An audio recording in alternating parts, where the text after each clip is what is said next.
Good morning, Harriet Prior, Neil Atkinson. Harriet, what colour does my favourite football team wear? Red. What's my second favourite thing to do with my mouth? Oh, I forgot to switch this off. Your second favourite thing to do with your mouth? Yes. Eat pizza. Talk. It's Talking Reds, ladies and gentlemen, that went well. An early win for the boys today as Liverpool line up against Villarreal. It is all to come. So much going on. It's chaotic. We haven't done the thing. We spoke about pizza before, so I thought it was going to be pizza. No. I mean, we can talk about. If you want to talk about pizza, we will talk about pizza. What's your favourite type of pizza? Ooh, I'm quite basic, you know. I love, if I'm being a bit fancy, I love a bit of mushroom and truffle on a white pizza base. Controversial. That's very controversial. Like no tomato, just sort of a garlicky situation. Do you know that I'm obsessed with tomatoes? Are you? Yeah. Oh yeah, tin tomatoes especially. I eat tomatoes at every opportunity. So when I order a pizza, I will often say, much to the annoyance, extra. Can I have less cheese? Not no cheese, but a little bit less cheese than you probably normally do. Double sauce. A bit more tomato. But I do also love truffle and all that sort of stuff. We have now got a situation where, to sort of paraphrase Father Ted, for the Blue Brethren, pizza is it now. Pizza has now decided to drive our cousins across the park. Absolutely mad.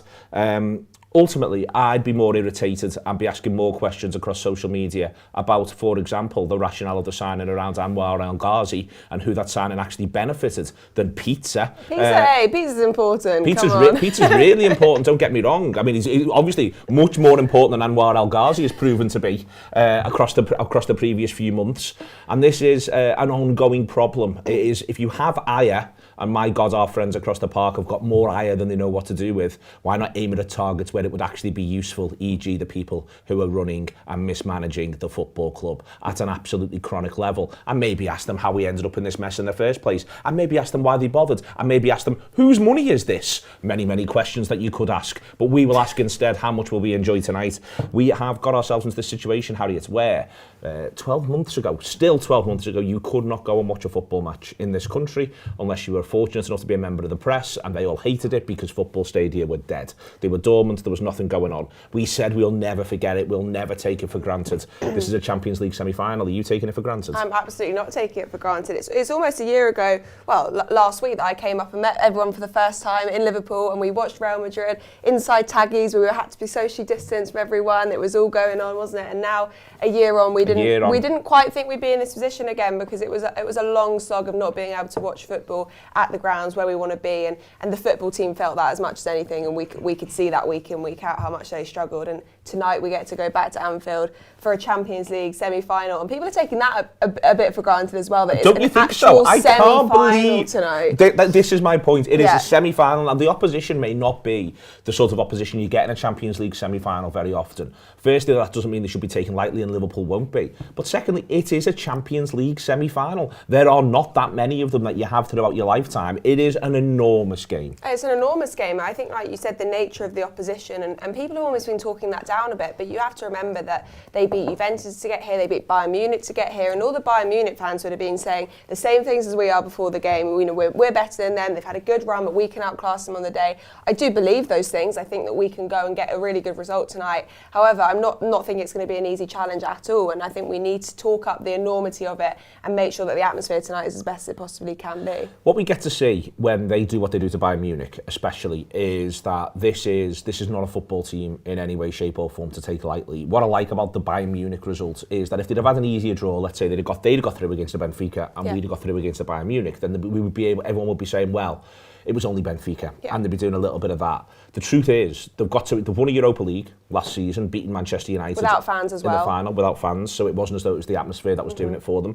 This year, they've got themselves to this point. The second leg is in their gaff. It's so important Liverpool play well tonight and produce. Yeah, definitely. They're a really well-drilled side, and I was listening to Under the Lights, and the opposition view was talking about how good they are defensively and how solid they are defensively, and Bayern Munich barely created anything against them, especially in the first half of both games. So that's something that Liverpool will have to be aware of tonight, that they're coming up against a side that's maybe not like Benfica in the way that they left gaps in the back, they left spaces. At Benfica were very good coming forward, but maybe not as good defensively. Villarreal are going to be good. They've got good goal scoring, they've got good attacking options, but they've also got a really solid defence. So that's something we really have to think about. And if they're essentially being able to nullify one of the best strikers at Bayern Munich in Lewandowski, then we know what they're going to try and do against us. They're going to try, and they've been set up well for cup games. Is another thing. He knows what he's doing. He knows what he's doing. I mean, he beat us in the Europa League, didn't he? Way back when. Yeah, I mean, Sevilla beat everyone, but it might have been him. Well, no, the manager. Well, I know what I mean. Yeah, Sevilla beat everyone. They used to beat everyone, but exactly. maybe it was him. Maybe it was him. Maybe he was a massive part of that, and maybe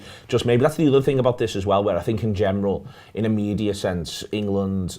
They've got a number of footballers who've left clubs quite early. Moreno was one of them. Moreno didn't leave very early. He got a fair crack of the whip at Liverpool, but there's other lads. I think they've got about 4 players who played for Tottenham at some point. Yeah. They've got him as the manager, Emery.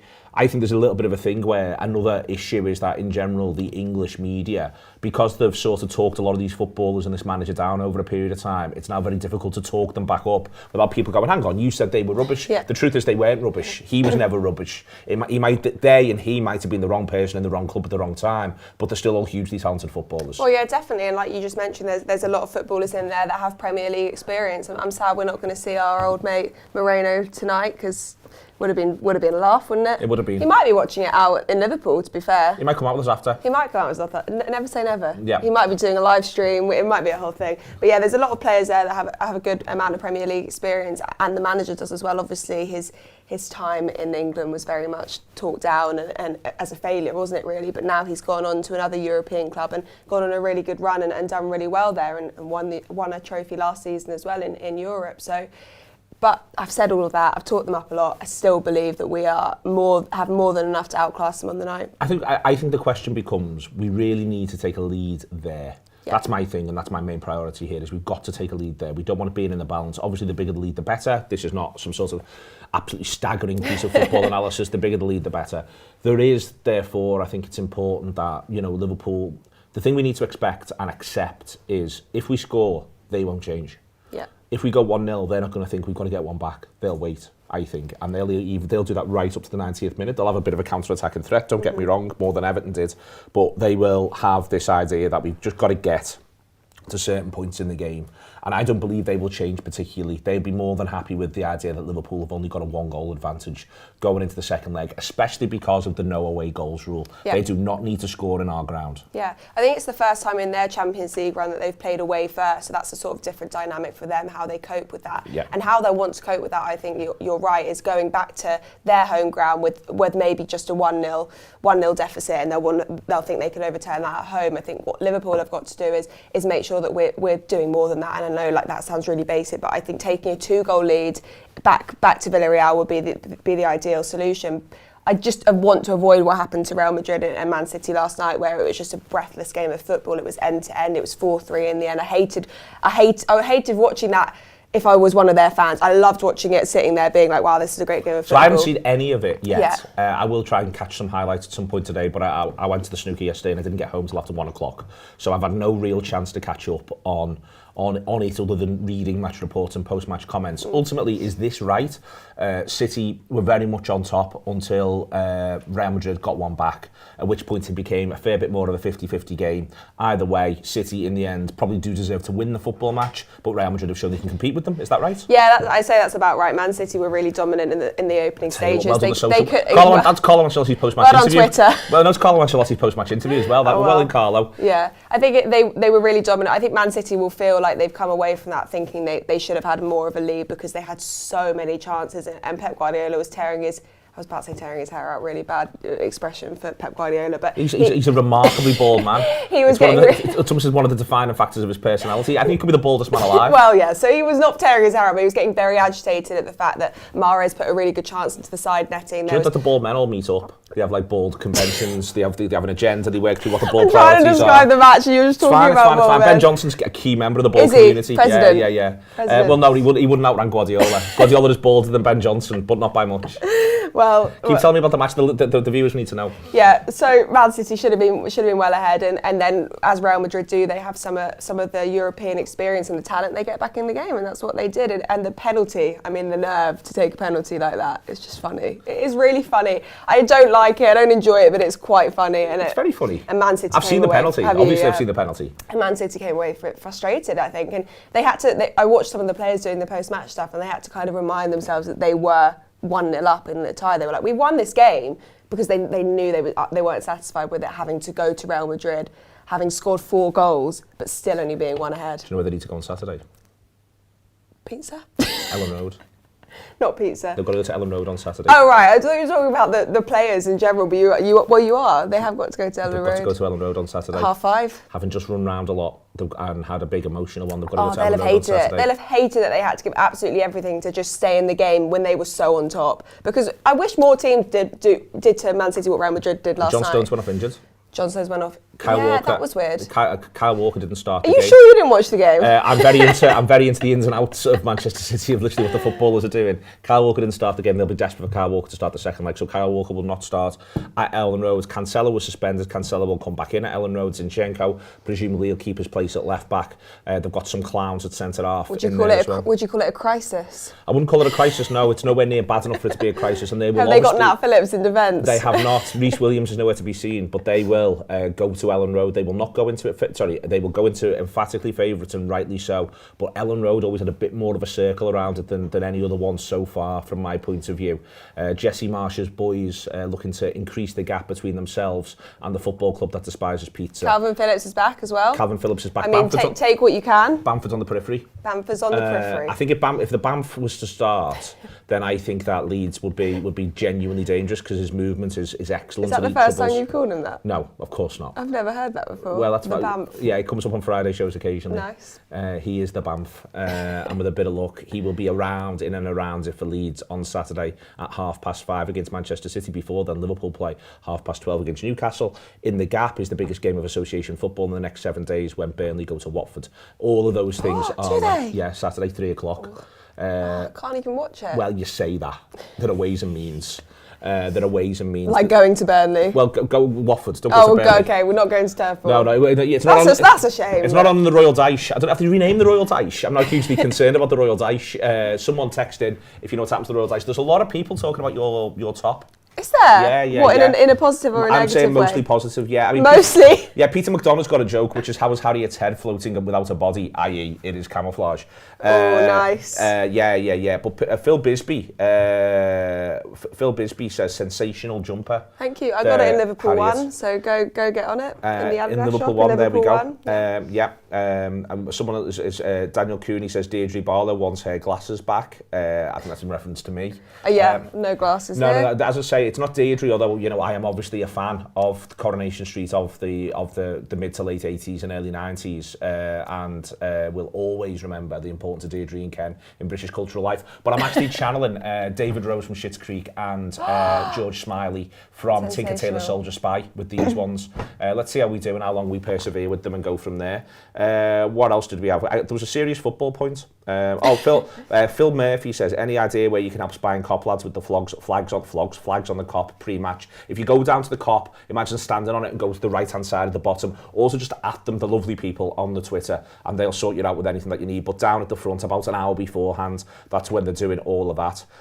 Johnny Walker, presumably not the maker of the whiskey or the Radio 2 DJ, says Villarreal could try Everton tactics, so we've got to be sharp, clinical and switched on. I don't think there's much argument with that. They're not going to be as ridiculous, as comic with it as Everton were, Harriet, but I think they are going to just sit in a low block, and that's a perfectly valid way to play football and get a result, especially away from home in Europe. Well, sitting in a low block is what a lot of teams come to Anfield and try to do, but I do think this season, compared to maybe previous seasons under Klopp, we've managed to deal with that a lot better and find ways through it and almost adjust our style of play throughout the game to make sure that we get around that low block. So I'm not particularly worried about that. What I hate is the time-wasting tactics and the shout tactics to come and try and get a result, which I don't really think they'll do, but maybe you'll... I thought there'll do some time wasting. Yeah, I think it's part of the time wasting thing's dead interesting, because I agree, because referees have shown themselves not fit for purpose. I know this was discussed on 3 Strikes yesterday, which is one of the excellent shows you can listen to if you download the Anfield Wrap app. It's a pleasure, 3 Strikes every single time, even when I'm not on it. And there's a thing where referees aren't fit for purpose in terms of the time wasting thing they've shown that. So I understand why people end up saying stop the clock, but if you imagine that taken to its logical extent as to how people would then behave, you'd have football matches that was all about disrupting rhythm, people stopping the clock and going, well, the referee going, you take the goal kick and then go, well, you stop the clock, it doesn't make any difference. Yeah. And trying to slow the game down that way. Trying to slow the game down even more to take advantage of the slowing of the game. Yeah, but that doesn't make sense. Not to kill rhythm of teams, yeah. but I still think you need that argument. I mean, the main thing I think needs to start happening is referees need to get to the half-time one and turn around to the side and go 11 minutes. And then a ball goes up for 11 minutes, and then everyone goes berserk. It was 1 minute added on at half-time against Everton, and that was probably the time it took Pickford to take half a goal kick. Half a goal kick, indeed. But time wasting is part of football, so I think there will be some time wasting from Villarreal, so we need to be smart on that as well, Harriet. Yeah, we do need to be smart on that. I think they'll try and do anything to kill the momentum and kill the rhythm of a Liverpool team that has so much momentum and so much rhythm at the moment. So anything they can do, anything they can use to counteract that, they'll have in their locker. And like I mentioned earlier, they're really good. They're a really good cup side, and I think people have maybe been a little bit distracted or by their league position because they've been playing really strong, and they've also had a week break because Spain is lovely and gives them a bit of time off. Lovely, and they'll also rest people in the gap in the middle as well. Yeah, exactly. Because the game doesn't mean anywhere near as We've much had to them. no rest, as we all know. No, so. Not at all. I'll do some more comments. I'm having a nice time as we go all the way through this. We've got time. How long have we been on for? Anyone want to shout out? You can just do what you want on this, but I'm hosting it. 17, okay, we'll do about 3 more minutes. Okay, what have we got for us then all the way through? Lots of nice people. The Everest production asks if we colour coordinated. We didn't. We didn't, no. No. I didn't even know Harriet was in until she walked down the stairs, so no, absolutely nothing on that score. What else do we have? City blew a massive opportunity to put the tie to bed, says Ryan Bennett. Excellent, Gordon's lad. In there as well, Isam Kayasi says Rory Smith wrote an exceptional summary of the game. Real Madrid does not make sense, not in the Champions League, and all you can do is allow yourself to be washed away by it. I'm talking to Rory, I'm asking about that, 11:30. I was about to say, I thought it was 10:30. Oh Christ, it best not be. It's 10:27. No, I think... Let's hope for the best. By the way, I've got a 1:30 today and I've got no idea what it is. I saw that on your Twitter. You just don't know who you're talking to. I was actually trying to think for you, thinking, have I organised that? But I don't think I have. No, I'm absolutely convinced I've got a 1:30. So if you are the 1:30. If you are the 1:30, email or text me and just confirm you are the 1:30 in question. I just cannot find it. Maybe I've just convinced myself of it and gone from there, but I don't think that's the case. What else do we have all the way through? Michel Balzan says he is intrinsically bald. He is intrinsically bald. There is nothing he can do about it. That is his baldness. All the talk about bald and sexy, says Brendan Pang. Wow. Excellent stuff. I don't think anyone's done sexy. Thankfully, no Will Smith here today. Obviously, other than the way in which I just do it day in, day out. I can't help it, unfortunately. I was going to ask you beforehand how old you were. Because you're 25, you told me. Mm-hmm. So I said, can I say that on the show? And you said yes. So I have this thing that there's lots of strange things that were hugely culturally relevant for me growing up. So Terry Waite is always the example I give. Do you know who Terry Waite is? Or since moving to the Anfield Wrap, has anyone told you who Terry Waite is? I don't think so. Okay, so don't worry about it at the minute, who Terry Waite is. It's a really good example. So Terry Waite, when we're growing up, literally it would be discussed on breakfast television every day. Okay. Do you remember Points of View? No. So Points of View was a television show where people... Anne Robinson hosted it. Do you remember who hosted the mean woman who hosted it? She does Countdown now. She does Countdown, so she did... And she ends it with a wink, yeah? Yeah. She used to host Points of View. Right. And Points of View is basically loads of people writing to the BBC to tell them what they didn't like about television programmes and making complaints. Okay. AKA Everton Twitter. That's Talking Reds.